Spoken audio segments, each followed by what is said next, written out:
this video, I want to talk about creep as a mechanical response in viscoelastic materials. So creep is basically a measure of what a material will do under a sustained applied load. So if I take my rubber band example here and I apply a known force to this, for example, I could hang a weight from it or simply just apply a constant force.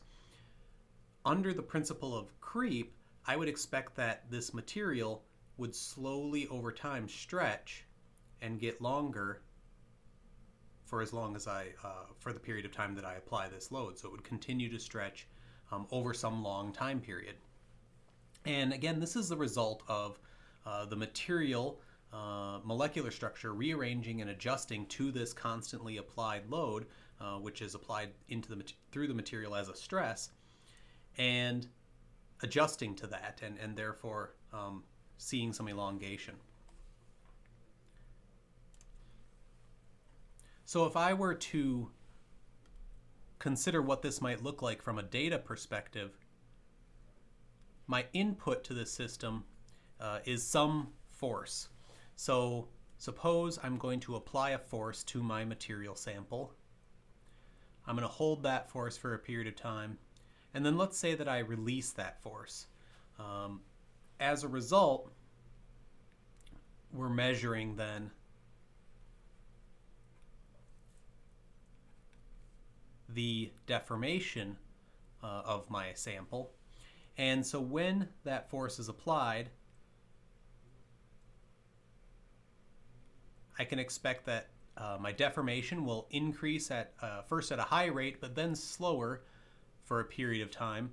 And then when that force is removed, I'm going to recover much of that deformation and then slowly maybe return to my original state.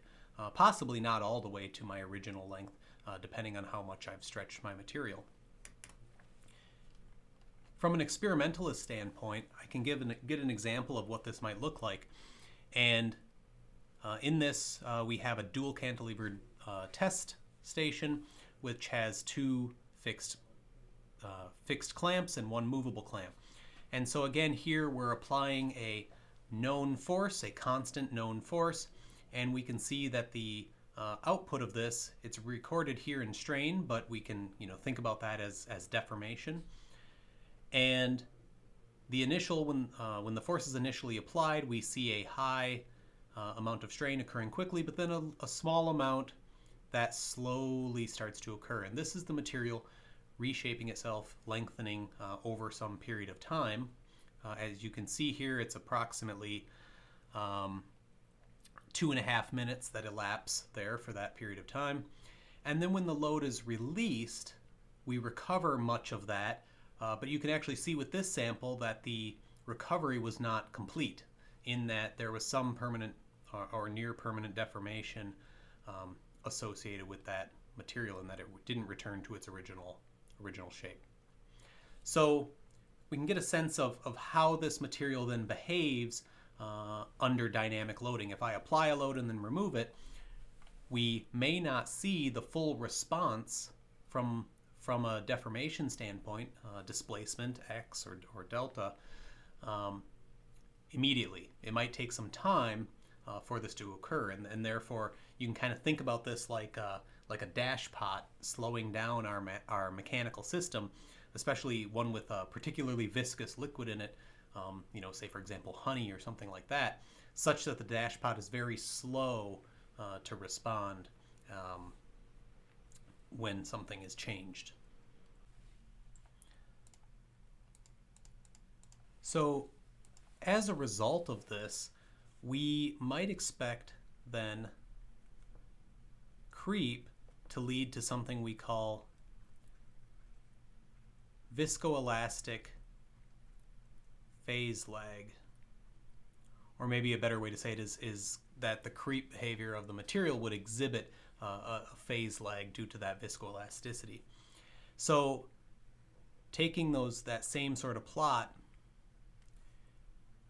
if I were to plot the force and apply maybe, let's say, a sinusoidal forced input to a viscoelastic material, I might expect then that the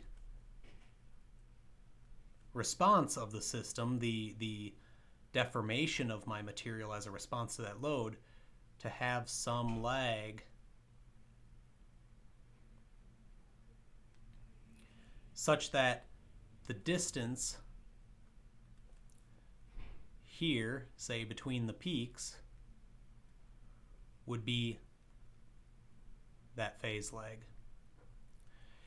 And so this looks very similar to what we've seen before for a viscous mass spring damper type system, in that the damping effect is that we have a lag in our output due to, say, a forced input. So when we have a force driving our mechanical system, we can get this delay in the resulting output. So it doesn't necessarily have to be strictly due to something like a dash pot, which is very explicit, right? It could be due to the material properties themselves that exhibit this viscous response and introduce that lag. So it's a pretty applicable thing that we want to think about from a mechanical system perspective. And we see these sort of components made of materials that would exhibit this behavior. For example, think about the dampers on an engine, so an engine mounted inside a car to reduce the vibrations or the effects of the vibrations. Those dampeners are reducing the response of the rather high loading that they're subject to, and the high rate of vibration and things like that. All right, so we'll stop there. Thanks.